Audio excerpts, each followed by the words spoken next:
Assalamualaikum warahmatullahi wabarakatuh. Kalender Masehi bersumber dari Yunani dan Romawi. Karena itu juga maka nama-nama bulan sebagian diambil dari nama dewa Yunani dan nama penguasa Romawi.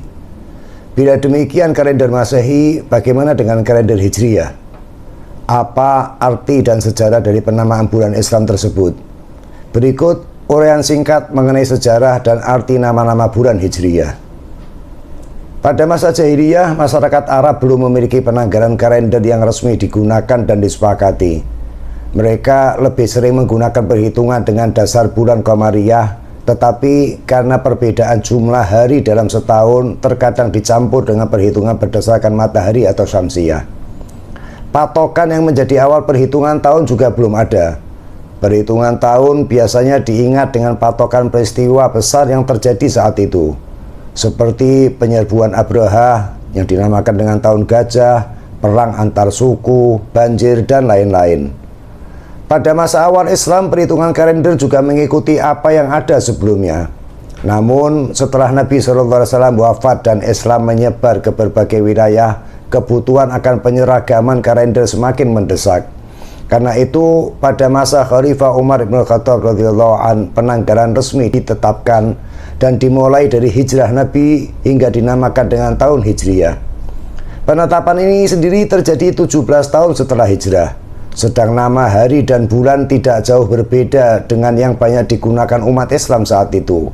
Hanya saja diseragamkan dan disepakati seperti yang ada hingga saat ini. Untuk mengetahui latar belakang nama-nama bulan, maka kita perlu mengetahui mengenai sejarah penamaannya di masa sebelum Islam. Dan berikut sejarah penamaan dari bulan pertama Muharram hingga bulan ke-12 Dzulhijjah. Bulan pertama Muharram. Muharram berasal dari kata haram yang berarti dilarang. Sedang Muharram dapat juga diartikan dengan yang dihormati. Pemakaian kata haram atau Muharram karena kaum jahiliyah mengharamkan peperangan di bulan ini. Dan setelah masa Islam, Muharram termasuk satu dari 4 bulan yang disucikan. Kedua, Safar.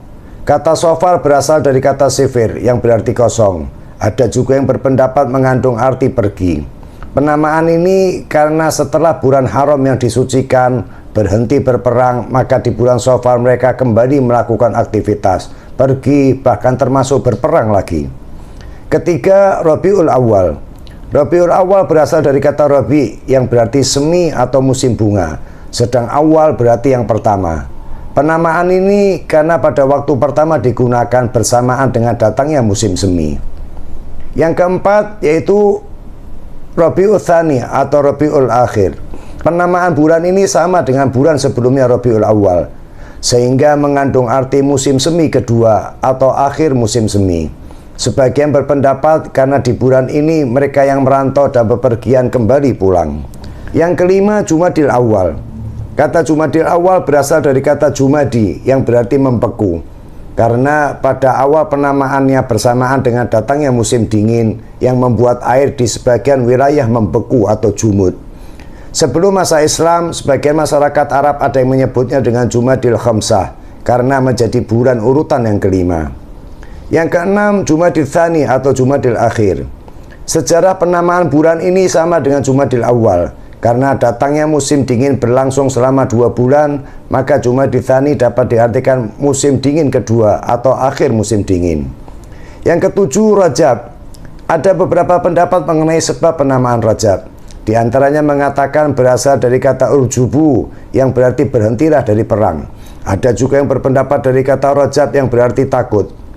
Namun pendapat yang cukup masyhur berasal dari kata rojaba yang berarti pengagungan atau menghormati. Karena pada bulan ini masyarakat Arab melepaskan ujung tombaknya untuk menahan diri dari perang. Bulan ketujuh ini termasuk salah satu bulan suci sehingga sejak dahulu diharamkan peperangan.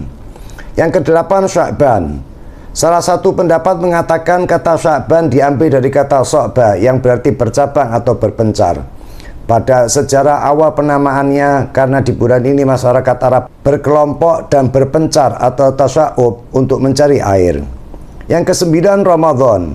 Ramadan diambil dari kata romdho yang mengandung arti panas yang menyengat atau membakar. karena pada sejarah awal penamaannya bertepatan dengan datangnya musim panas. Namun ada juga yang berpendapat penamaan ini karena di bulan Ramadan dosa akan terampuni karena bagai telah terbakar. Yang ke-10, Syawal. Mengenai asal kata Syawal, sebagian berpendapat dari kata sawilu yang berarti pergilah. Pendapat lain mengatakan dari kata sala yang berarti mengangkat atau meninggikan. Pada sejarah awal penamaannya ada hubungannya dengan masalah unta. Di bulan inilah memasuki masa kawin unta, sehingga unta betina kekurangan air susu. Masyarakat jahiliyah melarang pernikahan di bulan Syawal. Namun ajaran Islam meluruskan tradisi tersebut. Bukan hanya diperbolehkan, karena di bulan ini umat Islam juga merayakan kemenangan setelah beribadah di bulan Ramadan. Yang ke-11, Dzulqa'dah atau Dzulqa'dah. Kata Dzulqa'dah diambil dari kata qa'ada yang berarti duduk atau bagai bulan duduk. Karena masyarakat pada masa silam berhenti berperang, berhenti bepergian jauh sebagai persiapan menjelang bulan haji. Dan bulan ke-11 ini termasuk salah satu bulan suci. Yang terakhir, Dzulhijjah. Bulan ke-12 ini diambil dari kata haji yang berarti berhaji atau berkunjung. Sejak masa silam, masyarakat Arab melaksanakan haji, mengunjungi kota Makkah di bulan suci. Dan ajaran Islam datang untuk meluruskan praktek peribadatan haji sebagaimana yang diajarkan oleh Nabi Ibrahim alaihissalam. Demikian sekilas mengenai sejarah penamaan nama-nama bulan yang dipakai di dalam kalender Hijriyah oleh umat Islam. Wallahu a'lam. Wassalamualaikum warahmatullahi wabarakatuh.